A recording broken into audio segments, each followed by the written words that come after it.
Hello learners, welcome to my channel enlighten knowledge. आज हम study करने जा रहे हैं ट्रेड साइकिल में causes of the trade cycles.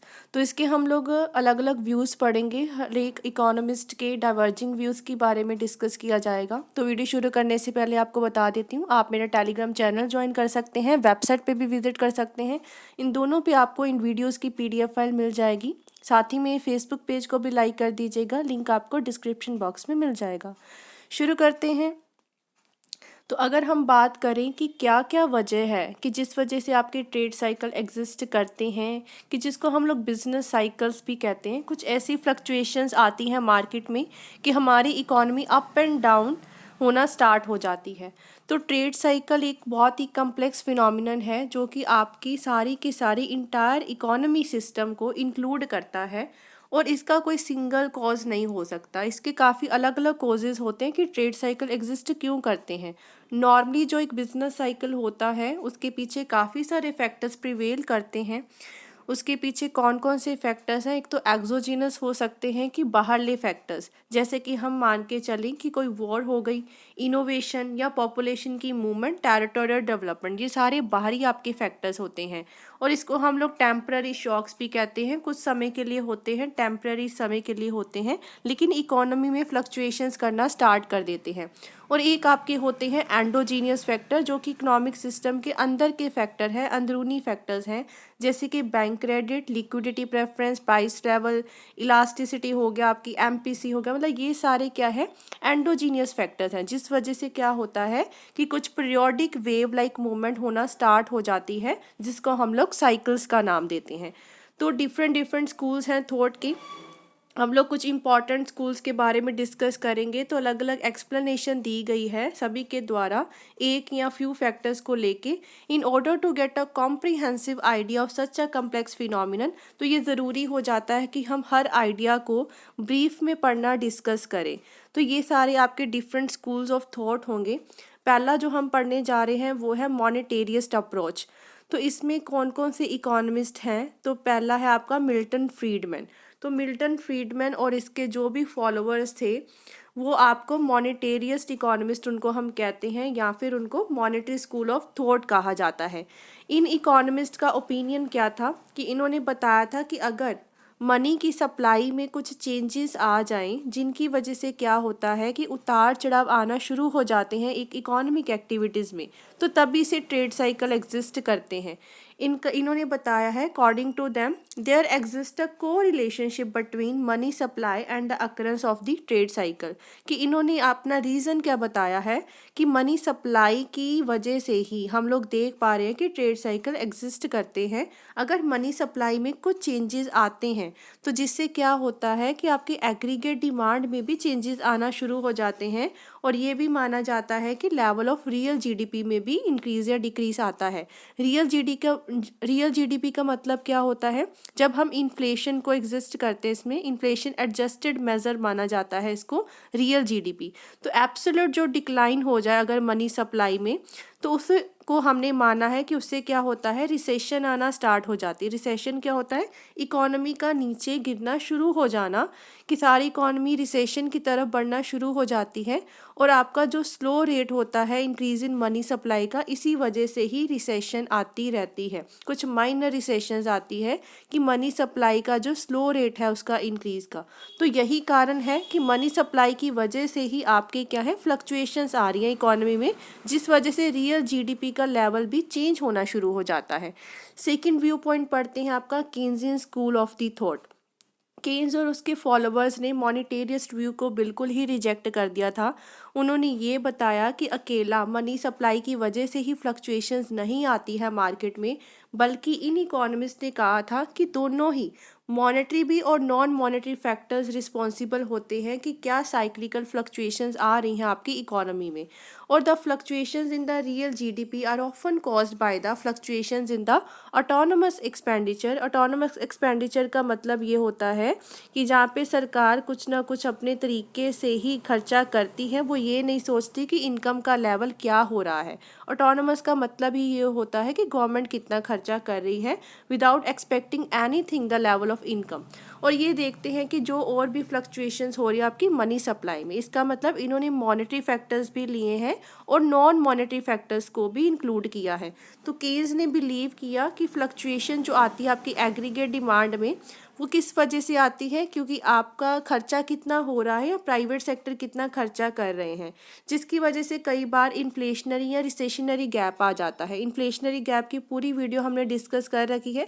Recessionary gap क्या होता है कि प्राइजेस का कम हो जाना लंबे समय के लिए, इसको हम लोग डिफरेंस देखते होते हैं रियल जीडीपी में और पोटेंशियल जीडीपी में। तो रियल जीडीपी मैंने बताया कि इन्फ्लेशन एडजस्ट करके जो मेज़र निकाला जाता है। पोटेंशियल होता है जिसमें हम इन्फ्लेशन के रेट को कांस्टेंट मानते हैं और टोटल आउटपुट की प्रोडक्शन को ही ढूंढते हैं। तो उसी तरीके से आप लोग रिसेशनरी गैप को निकाल सकते हो। In response to the recessionary gap जो प्राइजेस होते हैं, वेज रेट होते हैं, वो टू स्लोली फॉल डाउन होना शुरू हो जाते हैं। एक करेक्टिव मैकेनिज्म होता है इकोनॉमी को सही करने के लिए, लेकिन it is due to lack of inbuilt stabilising mechanism in the system that policy intervention become necessity through the changes in the money supply. लेकिन क्या होता है कि इनबिल्ट मतलब अपने आप ही कोई चीज़ का सही हो जाना, इसका लैक होने की वजह से इकोनॉमी में कई बार क्या होता है पॉलिसी इंटरवेंशन करना पड़ता है, स्टेट को आना पड़ता है बीच में इंटरफेयर करने के लिए, और ये नेसेसरी हो जाता है फिर मनी सप्लाई में कुछ चेंजेस लेके आना। तो केन्जियन का व्यू पॉइंट वही है कि आपने मॉनेटेरिस्ट अप्रोच तो देखा कि हम लोगों ने मॉनेटरी फैक्टर्स तो लिए हैं कि चेंज करेंगे कहीं ना कहीं मनी सप्लाई को, लेकिन साथ में उसने गवर्नमेंट का रोल भी बताया है कि ऑटोनमस एक्सपेंडिचर की भी बात की है कि सरकार को भी आना पड़ेगा, जिस वजह से क्या हो जाता है फ्लक्चुएशंस आपकी नज़र आती है इकोनॉमी में। नेक्स्ट व्यू पॉइंट पढ़ते हैं हम लोग, the neo classical school of thought. तो जो नियो क्लासिकल अप्रोच है ट्रेड साइकिल्स को बताने का वो बिल्कुल सेम है जो कि मॉनेटेरिस्ट ने आपको बताया था। हाउएवर एक अल्टरनेटिव नियो क्लासिकल थॉट है बिजनेस साइकिल में, वो दिया था रॉबर्ट ल्यूकस ने, जो कि एक अमेरिकन इकोनॉमिस्ट थे। उन्होंने क्या बताया था कि अपनी थ्योरी थी उनकी रैशनल एक्सपेक्टेशन की, एक समझदार इंसान क्या क्या एक्सपेक्टेशंस लाता है इकोनॉमी को सही करने के लिए। तो ल्यूकस ने क्या बताया था कि इकोनॉमिक फ्लक्चुएशंस जो कि आपकी बेस है वो है, उसका कारण है aggregate demand and aggregate supply. इसके अप्रोच में हमने ज़्यादातर किसको बेस माना है, एग्रीगेट सप्लाई की कर्व को। तो ल्यूकिस ने दो टाइप्स ऑफ पॉलिसी चेंजेस बताई हैं। पहली होती है एक्सपेक्टेड पॉलिसी चेंजेस, जिसके बारे में हमें एक्सपेक्टेशंस हैं पता है, और दूसरी होती है अनएक्सपेक्टेड पॉलिसी चेंजेस। तो फ्लक्चुएशंस का कारण क्या बनता है कि the economic activities are mainly influenced by the unexpected policy changes, या हमें पता ही नहीं है कि मनी सप्लाई में क्या चेंजेस आने वाले हैं। तो अनएक्सपेक्टेड चेंजेस जो होते हैं मनी सप्लाई में, उससे आपकी एग्रीगेट डिमांड का लेवल बढ़ जाता है और आपके रियल जीडीपी का लेवल भी बढ़ जाता है।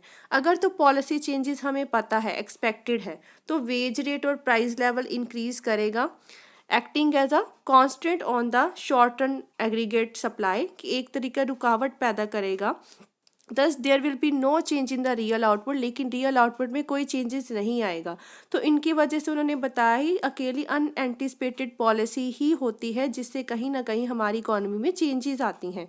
This rational expectations in the private sector may not allow the national income to fluctuate.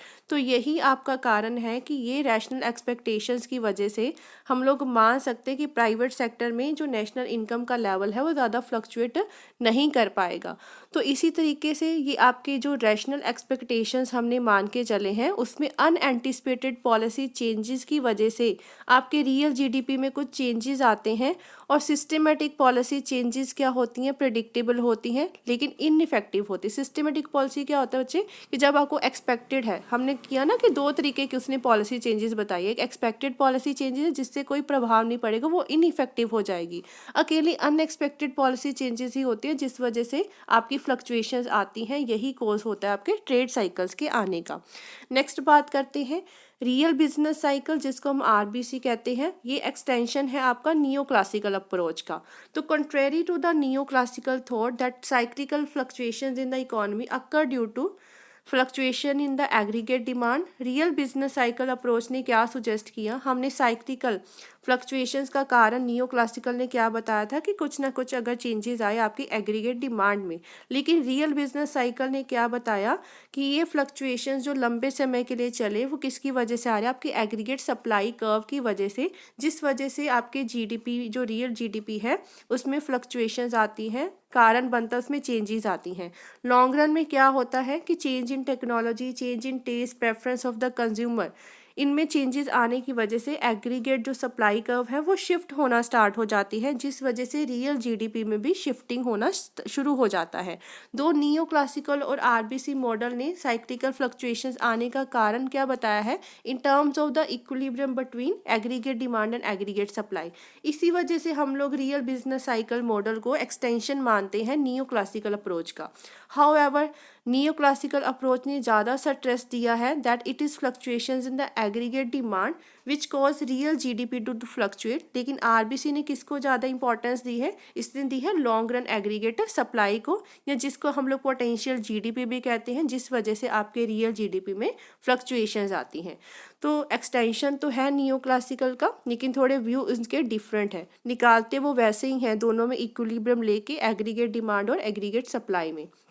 Last पढ़ते हैं the political business cycle. Cyclical fluctuations जो होती है इकोनॉमी में वो इस वजह से भी हो सकती हैं कि कुछ ना कुछ पॉलिटिकल मैनिपुलेशन हो गई। इसमें क्या आता है कि कई बार पॉलिटिकल गेन्स के लिए जब इलेक्शन का टाइम पीरियड होता है उसके पहले की बात की जाए तो जो पार्टी पावर में होती है ना वो अपनी ऐसी पब्लिक पॉलिसी डिज़ाइन करती है कि ज़्यादा से ज़्यादा वो खर्चा करना शुरू कर देती है, जो टैक्सेशन होता है उसको कम करने की कोशिश करती है कि जनता उनके साथ में आ जाए, तो अपना पब्लिक एक्सपेंडिचर बढ़ा देगी, लेकिन जो पब्लिक रेवेन्यू है वो ख़त्म करने की कोशिश करती है कि टैक्सेशन को कम करती है कि लोगों पे बोझ ना हो और वो हमें वोटिंग दे। तो प्री इलेक्शन के टाइम के पीरियड में बहुत कुछ होता है, तो पॉपुलिस्ट पब्लिक पॉलिसी क्या करती है, लोगों के हाथ में पैसा बढ़ा देती है, जिनकी वजह से एग्रीगेट डिमांड बढ़ जाती है, जिससे रियल जीडीपी बढ़ना शुरू हो जाती है, एम्प्लॉयमेंट बढ़ना शुरू हो जाती है, लेकिन इतना ज़्यादा प्राइस बढ़ जाता है कि गैप क्रिएट हो जाता है पोटेंशियल और एक्चुअल जीडीपी में, जिसको हम लोग क्या कहते हैं, इन्फ्लेशनरी गैप। तो पोस्ट इलेक्शन पीरियड में क्या होगा, अब पहले तो प्री इलेक्शन पीरियड था, अब इलेक्शंस के बाद में क्या होता है, जो गवर्नमेंट होती है वो ऐसी पॉलिसी फिर डिज़ाइन करती है ताकि इस इन्फ्लेशनरी गैप को रिड्यूस किया जा सके, ख़त्म किया जा सके।